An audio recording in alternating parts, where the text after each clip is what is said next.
الحمد لله وكفى وسلام على عباده الذين اصطفى أما بعد فأعوذ بالله من الشيطان الرجيم بسم الله الرحمن الرحيم يا أيها الذين آمنوا اجتنبوا كثيرا من الظن إن بعض الظن إثم ولا تجسسوا ولا يغتب بعضكم بعضا أيحب أحدكم أن يأكل لحم أخيه ميتا فكرهتموه واتقوا الله إن الله تواب رحيم صدق الله العظيم۔ محترم بزرگ و عزیز دوستو، یہ سورہ حجرات کی 12ویں آیت آپ حضرات کے سامنے پڑھی گئی ہے۔ سورہ حجرات میں اللہ تعالیٰ نے معاشرت کے آداب کا ذکر فرمایا ہے، آپس کے حقوق کے بارے میں اللہ تعالیٰ نے احکامات بیان فرمائے ہیں کہ دو آدمیوں کو آپس میں کیسا رہنا چاہیے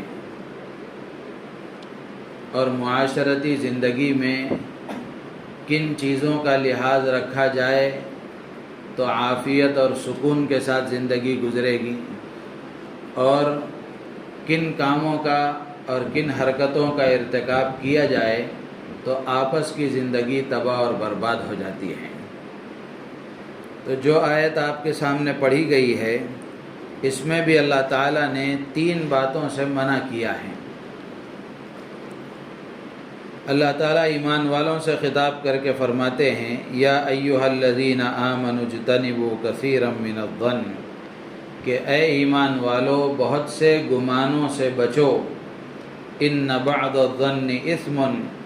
اس لیے کہ بعض گمان گناہ ہوتے ہیں، ولا تجسسوا، تجسس مت کرو،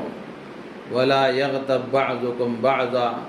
آپس میں ایک دوسرے کی غیبت مت کرو، ایحب احدکم ان یأکل لحم اخیہ میتا، کیا تم میں سے کوئی یہ چاہتا ہے کہ اپنے مردار بھائی کا گوشت کھائے، فکرہتموہ، تم اس کو ناپسند کرتے ہو، واتقوا اللہ، اللہ سے ڈرو، ان اللہ تواب الرحیم، بے شک اللہ تبارک و تعالی توبہ قبول کرنے والا اور رحم کرنے والا ہے۔ تو اس میں اللہ تعالیٰ نے ظن، اس کا معنی ہے گمان، کسی کے بارے میں کوئی گمان کرنا، کسی کے بارے میں کوئی خیال کرنا۔ امام قرطبی رحمۃ اللہ علیہ نے لکھا ہے، نہیں بلکہ امام ابو بکر جساس رحمۃ اللہ علیہ نے اپنی کتاب احکام القرآن میں لکھا ہے کہ ظن کی 4 قسمیں ہیں، گمان 4 طرح کے ہوتے ہیں۔ ایک ہے ظن حرام، یعنی وہ گمان اور ایسا خیال جس کا ارتکاب کرنا اور ایسا گمان کرنا حرام ہے، اور دوسرا ہے ظن واجب، اور تیسرا ہے ظن مستحب، چوتھا ہے ظن جائز۔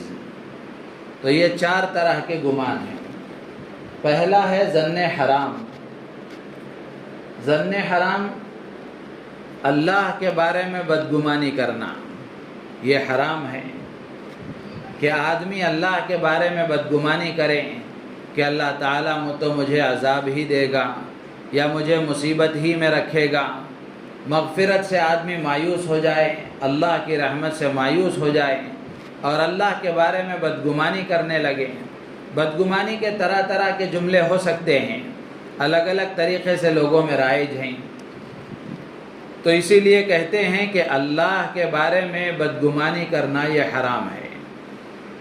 تو اسی کو الٹ کر اگر کہا جائے تو اللہ کے بارے میں اچھا گمان رکھنا فرض ہے، اللہ کے بارے میں اچھا گمان رکھنا فرض ہے، بدگمانی کرنا حرام ہے۔ اس لیے کہ حدیث میں اللہ کے نبی علیہ الصلاۃ والسلام نے فرمایا لا یموتن احدکم الا وهو یحسن الظن باللہ، کہ تم میں سے کسی کو موت نہ آئے مگر یہ کہ تمہارا گمان اللہ کے بارے میں اچھا ہو۔ اور اللہ کے بارے میں گمان کی اہمیت یہ ہے کہ حدیث قدسی ہے، اللہ تعالیٰ خود فرماتے ہیں انا عند ظن عبدی بی، کہ میں بندے کے گمان کے قریب ہوتا ہوں، بندہ میرے بارے میں جیسا گمان کرتا ہے میں اس کے ساتھ ویسا معاملہ کرتا ہوں۔ اگر بندہ اللہ کے بارے میں اچھا گمان کرے گا اللہ تعالیٰ اچھا معاملہ فرمائیں گے۔ آدمی مثال کے طور پر دعا کر رہا ہے، دعا کرتے ہوئے اس کا گمان اور اس کا خیال یہ ہے کہ میری دعا میرا اللہ قبول فرمائے گا، میرا کام میرا اللہ بنائے گا، میری پریشانیاں میرا اللہ دور کرے گا، میری مصیبتوں کو میرا اللہ دور کرے گا، دیر صحیح لیکن دور ضرور کرے گا۔ تو یہ گمان اچھے گمان کے ساتھ اگر آدمی دعا کرتا ہے تو وہ دعا اللہ کے ہاں قبول ہوتی ہے۔ تو اس لیے اللہ کے بارے میں اچھا گمان رکھنا یہ انتہائی ضروری ہے اور ایک مسلمان کے لیے فرض ہے۔ حسن بصری رحمۃ اللہ علیہ بہت بڑے تابعی گزرے ہیں، ان کے الفاظ میں وہ فرمایا کرتے تھے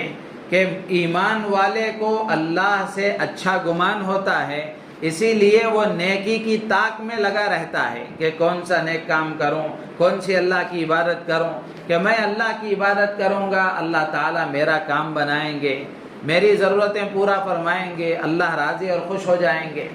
اور جو منافق ہوتا ہے وہ اللہ کے بارے میں بدگمان ہوتا ہے، اسی لیے وہ بدکاریوں میں، غلط کاموں میں، گناہوں میں لگا رہتا ہے۔ تو اس لیے ظن حرام یہ ہے کہ اللہ کے بارے میں بدگمانی کرنا، اس کی بالکل گنجائش نہیں ہے۔ بندے کو یہ حق حاصل نہیں ہے کہ وہ اللہ کے بارے میں بدگمانی کریں۔ تو یہ اللہ کے بارے میں بدگمانی کرنا حرام ہے اور اللہ کے بارے میں اچھا گمان کرنا فرض ہے۔ اسی طریقے سے علماء نے لکھا ہے کہ ظن حرام یعنی گمان کرنا حرام ہے، اسی میں سے ایک یہ ہے کہ ایک نیک مسلمان ہے،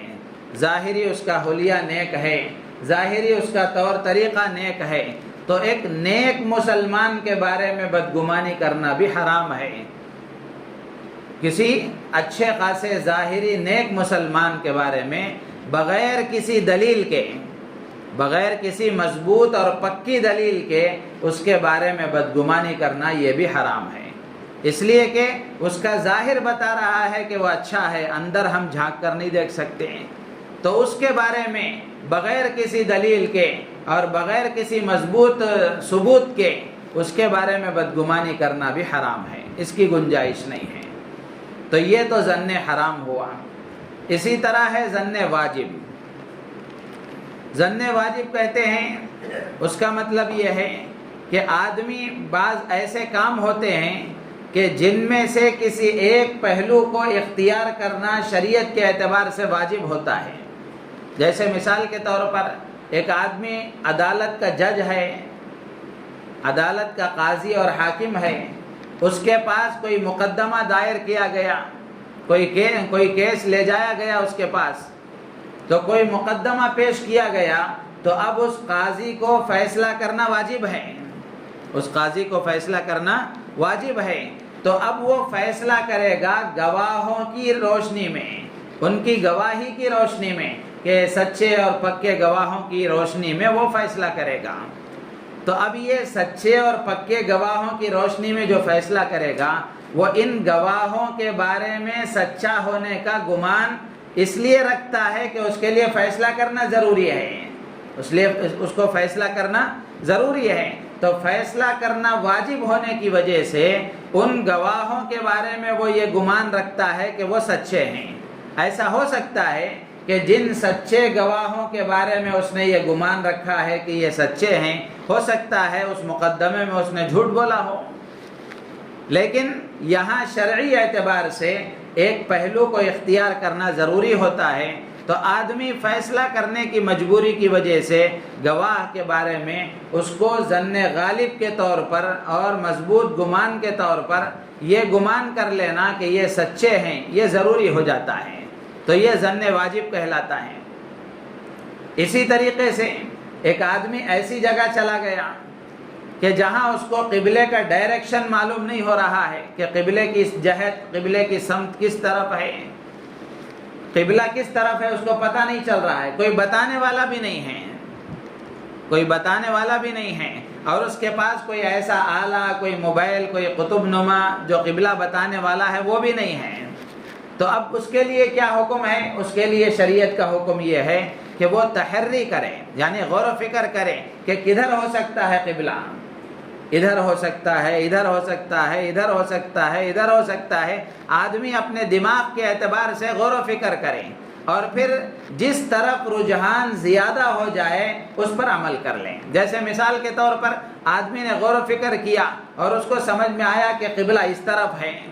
قبلہ اگرچہ کہ ہے اس طرف، لیکن اس کے گمان میں یہ بات آئی، چونکہ وہاں اس کو معلوم نہیں تھا، تو اس کے گمان میں یہ بات آئی کہ ادھر طرف میں قبلہ ہے، تو اب اس کے لیے ضروری ہے کہ وہ اس طرف قبلہ کر کے رخ کر کے نماز پڑھے۔ تو اس طرح اس گمان کو قبول کر لینا اور اس گمان پر عمل کر لینا اس کے لیے واجب ہوتا ہے۔ تو یہ ہے ظن واجب۔ اسی طرح ایک ظن ہے ظن جائز، یعنی ایسا گمان کرنا اس کے لیے جائز ہے۔ جیسے مثال کے طور پر ایک آدمی 4 رکعت نماز پڑھ رہا تھا، اب رکعتوں میں شک ہو گیا کہ کتنی رکعتیں ہوئی ہیں، رکعتوں میں شک ہو گیا کہ کتنی رکعتیں ہوئی ہیں، تو اب وہ آدمی اب غالب گمان کے ذریعے سے وہ یہ فیصلہ کر لے، اس کا گمان یہ بتا رہا ہے کہ 3 رکعتیں ہوئی ہیں، 4 رکعتیں نہیں ہوئی ہیں، تو اب وہ اپنے غالب گمان پر اگر عمل کرنا چاہتا ہے تو اس غالب گمان پر عمل کرنا اس کے لیے جائز ہے۔ اگر اس کے بجائے آدمی یقین پر عمل کر لیتا ہے، یعنی شک پیدا ہو گیا، تو اب اس کے بعد کسی وجہ سے اس کو یہ خیال آیا کہ نہیں 3 ہی رکعتیں ہوئی ہیں، اب اس کو یقین آیا تو وہ غالب گمان کے بجائے اس یقین پر عمل کر لے تو اس کی بھی گنجائش ہے۔ لیکن شک پیدا ہو جانے کے بعد جو گمان زیادہ ہو، جس طرف خیال زیادہ ہو، اس پر اگر وہ عمل کرتا ہے تو اس کی بھی اجازت ہے۔ تو یہ ہوا ظن جائز۔ اور چوتھا ہے ظن مستحب، یعنی ظن مستحب کا مطلب ایسا گمان کرنا پسندیدہ ہے، مستحب ہے۔ تو اس کا مطلب یہ ہے، علماء نے لکھا ہے کہ ہر ایمان والے سے اچھا گمان رکھنا، اس پر آدمی کو اللہ کی طرف سے اجر و ثواب ملتا ہے۔ آدمی کو کسی سے بدگمان نہیں ہونا چاہیے بغیر کسی دلیل کے۔ ہر ایمان والے سے اچھا گمان رکھنا یہ مسلمان کی شان ہے، اس کی تاکید کی گئی، اس کا حکم دیا گیا۔ قرآن پاک میں بھی اللہ تبارک و تعالی نے ایمان والوں سے اچھا گمان رکھنے کا حکم دیا ہے، اس لیے کہ اگر وہ برا گمان کرے گا تو اللہ کے نبی علیہ الصلوۃ والسلام نے منع فرمایا، ایاکم والظن فإن الظن اکذب الحدیث، کہ گمان سے، برے گمان سے بچو، اس لیے کہ برا گمان وہ جھوٹ بولنے کے برابر ہے، وہ جھوٹی بات ہے۔ اور ایک اور روایت میں اللہ کے نبی نے فرمایا، ظنوا بالمؤمنین خیرا، کہ ایمان والوں کے بارے میں اچھا گمان رکھو۔ ایک اور روایت میں جس کو امام احمد بن حنبل رحمۃ اللہ علیہ نے اپنی مسند میں اور امام ابو داؤد سجستانی رحمۃ اللہ علیہ نے اپنی سنن میں اس کو نقل فرمایا ہے، ابو داؤد شریف کی روایت ہے کہ حسن الظن من حسن العبادہ، کہ دوسروں کے بارے میں، ایمان والوں کے بارے میں اچھا گمان رکھنا بہترین عبادت ہے، بہترین عبادت ہے۔ خامخواہ کسی کے بارے میں بدگمان ہو جانا یہ اچھی چیز نہیں ہے، اور بدگمانی کرنے والا ہمیشہ بے چین رہتا ہے، بدگمانی کرنے والا ہمیشہ بے چین رہتا ہے، اس کی زندگی سے سکون ختم ہو جاتا ہے۔ تو اس لیے یہ آپس کی زندگی کے چین و سکون کے لیے، آپس کی زندگی صحیح طریقے سے گزرنے کے لیے ایک اصول یہ ہے کہ آدمی آپس میں سب کے ساتھ اچھا گمان رکھے۔ اب اچھا گمان رکھے گا تو سب کے ساتھ تعلق اچھا رہے گا، اور اگر گمان غلط ہو گیا تو پھر تعلق غلط ہو جائے گا۔ جیسے مثال کے طور پر شوہر کو اپنی بیوی کے بارے میں اگر گمان غلط ہو گیا تو زندگی چل سکتی ہے، بیوی کو شوہر کے بارے میں گمان غلط ہو گیا تو زندگی چل سکتی ہے، اولاد کو ماں باپ کے بارے میں، ماں باپ کو اولاد کے بارے میں، پڑوسی کو پڑوسی کے بارے میں، مالک مکان مالک دکان کو مزدور کے بارے میں، ملازم کے بارے میں اگر بدگمانی ہو جائے تو پھر یہ زندگی چل نہیں سکتی۔ تو اس لیے خواہ بدگمانی نہیں کرنا چاہیے۔ بہت سارے لوگ ایسے ہوتے ہیں کہ بغیر کسی دلیل کے خواہ گمان کرنے کی، بدگمانی کی ان کی عادت ہوتی ہے، اور ایسا آدمی سب کے لیے وبال ہوتا ہے۔ سب کے لیے پریشانی کا سبب ہوتا ہے۔ ایسا شوہر بیوی کے لیے سر کا درد بنتا ہے، اور ایسا بچہ ماں باپ کے لیے سر کا درد بنتا ہے، ایسا ملازم اپنے مالک مکان و مالک دکان کے لیے، اور ایسا مالک ملازم کے لیے پریشانی کا سبب بنتا ہے۔ آج سے بہت سال پہلے کی بات ہے، آر ٹی نگر کے علاقے میں نے تراویح سنائی، وہاں اسی طرح تفسیر ہو رہی تھی، تو ایک ساتھی نے آ کر بتایا کہ مسجد کے قریب ایک گھر ہے، اب جس گھر میں یہ معاملہ ہوا ہے، ایک آدمی کو اپنی بیوی سے بدگمانی ہو گئی، ایک آدمی کو اپنی بیوی سے بدگمانی ہو گئی کہ اس کا تعلق کسی اور کے ساتھ ہو گیا ہے۔ یہ بدگمانی کب ہو رہی ہے؟ جبکہ وہ نانا بھی بن چکا ہے، دادا بھی بن چکا ہے، اب بدگمانی ہو رہی ہے۔ تو ایسی خامخواہ کی بدگمانیاں بغیر کسی دلیل کے، دلیل ہے تو وہ بات اپنی جگہ ہے، لیکن بغیر کسی دلیل کے آدمی بدگمانی کر لیتا ہے تو اس کی وجہ سے زندگی پریشان کن ہو جاتی ہے، آدمی خود بھی پریشان ہوتا ہے، دوسروں کو بھی پریشان کرتا ہے۔ تو اس لیے اللہ تعالیٰ فرماتے ہیں کہ بہت سارے گناہوں سے بچو، اس لیے کہ بعض گمان گناہ ہوتے ہیں۔ تو اس لیے بدگمانی کسی سے نہیں کرنی چاہیے، سب کے ساتھ اچھا گمان ہونا چاہیے، اور اچھا گمان رکھتا ہے آدمی تو اس پر اس کو ثواب ملتا ہے۔ بدگمانی کرنے کے لیے دلیل چاہیے، بغیر دلیل کے اگر بدگمانی کرتا ہے تو یہ اس کے لیے گناہ ہے، یہ اس کے لیے گناہ ہے۔ تو ایک حکم تو اللہ نے یہ دیا، اب جب گمان برا ہو جاتا ہے، بدگمانی پیدا ہو جاتی ہے، تو وہیں سے ساری برائیوں کا دروازہ کھل جاتا ہے۔ جب کسی کے بارے میں بدگمانی ہو جاتی ہے تو اب آدمی اس کے عیب تلاش کرنا شروع کرتا ہے کہ اس کے اندر کیا عیب ہے، وہ چھپا رہا ہے تو پھر بھی وہ کھودنے کی کوشش کرتا ہے۔ اب وہ کوشش کرتا ہے کہ اس کا عیب معلوم کیا جائے، اس کو اچھالا جائے، اس کی عزت سے کھیلا جائے۔ تو اسی لیے اللہ نے فوراً فرمایا وَلَا تَجَسَّسُوا، کہ کسی کے عیب کو تلاش کرنے میں مت لگو، یہ اچھی عادت نہیں ہے۔ کچھ بیکار قسم کے لوگ ایسے بھی ہوتے ہیں جن کا کام ہی یہ ہوتا ہے کہ وہ کسی کا عیب تلاش کریں گے تو ان کو کھانے سے زیادہ پیٹ بھر جائے گا۔ کسی کا عیب تلاش کرنے میں اتنی محنت کرتے ہیں کہ اتنی محنت اگر وہ دن بھر کر لے گا تو اچھا خاصا پیسہ کما لے گا۔ تو یہ عادت بالکل بری ہے، اچھی نہیں ہے، اور کسی کا عیب تلاش کرنا گناہ کبیرہ ہے۔ اللہ نے فرمایا وَلَا تَجَسَّسُوا، عیب تلاش مت کرو۔ حدیث میں اللہ کے نبی علیہ السلام نے فرمایا لا تغتابن المسلمین، کہ مسلمانوں کی غیبت مت کرو، اور ولا تتبعوا عوراتہم، اللہ کے نبی فرماتے ہیں کہ ان کے عیبوں کے پیچھے مت پڑو، اس لیے کہ جو مسلمانوں کے عیبوں کے پیچھے پڑتا ہے، جو مسلمانوں کے عیبوں کو تلاش کرنے کی کوشش کرتا ہے، اللہ تعالیٰ اس کے عیب کو تلاش کرتے ہیں، اور جس کا عیب اللہ تلاش کرے اسے گھر بیٹھے رسوا کر دیتے ہیں، گھر بیٹھے وہ ذلیل ہو جاتا ہے۔ تو اس لیے کسی کا عیب نہیں تلاش کرنا چاہیے، اپنا دل وسیع اور پاک رکھنا چاہیے، سب کے بارے میں ہمارا خیال اچھا ہو، سب کے بارے میں ہمارا دل اچھا ہو۔ جہاں گمان خیال غلط ہو گیا، جہاں بدگمانی آ گئی، وہاں فوراً یہ ہوتا ہے کہ آدمی عیب تلاش کرنا شروع کرتا ہے۔ پھر اس کے بعد یہ ہوتا ہے جب کوئی عیب مل گیا تو اب لوگوں کے پاس بولتا پھرتا ہے، چغلیاں لگاتا ہے، غیبتیں کرتا ہے۔ فوراً اللہ فرماتے ہیں وَلَا يَغْتَبْ بَعْضُكُمْ بَعْضًا، آپس میں ایک دوسرے کی غیبت مت کرو۔ یہ غیبت کرنا بھی اچھی چیز نہیں ہے۔ غیبت کسے کہتے ہیں؟ کسی کی غیر موجودگی میں، کسی کی غیر موجودگی میں اس کے بارے میں ایسی بات کہنا کہ اگر وہ موجود ہوتا، وہ سنتا تو اس کو اچھی نہ لگے، اس کو ناگوار ہو، ایسی بات کہنا۔ غیبت سے بچنے کا آسان طریقہ یہ ہے کہ 2 آدمی بیٹھے ہوئے ہیں، 3 آدمی بیٹھے ہوئے ہیں، تو غیبت سے بچنے کا آسان طریقہ یہ ہے کہ بیٹھنے والے یہ طے کر لیں کہ ہم 3 ہیں تو ہمارے 3 کے بارے میں بات ہوگی، چوتھے کے بارے میں بات نہیں ہوگی، چوتھے کے بارے میں بات نہیں ہوگی۔ اگر یہ اصول اپنا لیا جائے تو آدمی خود بخود غیبت سے بچ جاتا ہے، اور غیبت بہت سنگین گناہ ہے، بہت خطرناک گناہ ہے۔ اللہ کے نبی علیہ السلام نے فرمایا الغیبت اشد من الزنا، کہ غیبت زنا کرنے سے زیادہ برا گناہ ہے۔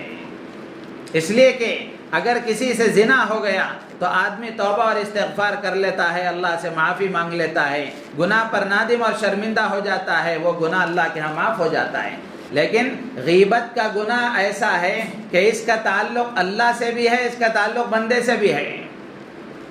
اس کا تعلق اللہ سے بھی ہے، بندے سے بھی ہے۔ صرف اللہ کے معاف کرنے سے یہ غیبت کا گناہ معاف نہیں ہوتا جب تک کہ جس کی غیبت کی ہے اس سے معافی نہ مانگے۔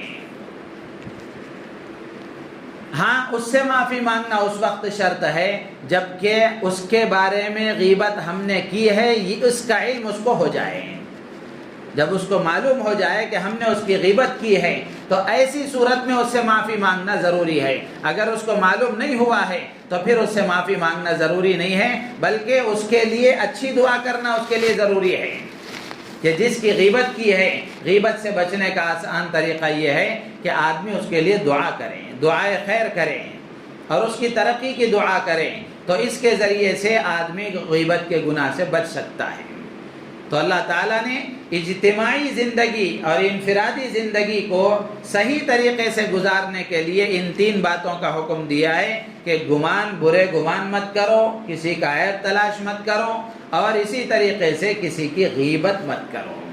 اللہ تعالیٰ ہم سب کو عمل کی توفیق